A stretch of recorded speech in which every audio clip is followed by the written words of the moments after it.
Në fazën e parë pranimit pacientit është imazhëria digjitale, që neve na ka ndihmuar në analizën e rasteve, software të ndryshëm që na ndihmojnë në dizajnim, gjithashtu edhe pajisjet si CAD-CAM-i, 3D printeri, që na ndihmojnë në prodhimin e restaurimeve dentare të ndryshme.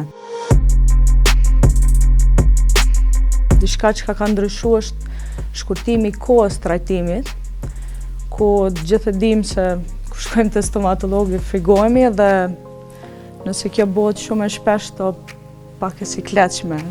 Përmes këtyre teknologjive kemi mërri me i shkurtu këto takimet. Ardhmja është mjaft e ndritur në këtë aspekt, në përdorimin e inteligjencës artificiale, robotikës apo realitetit virtual.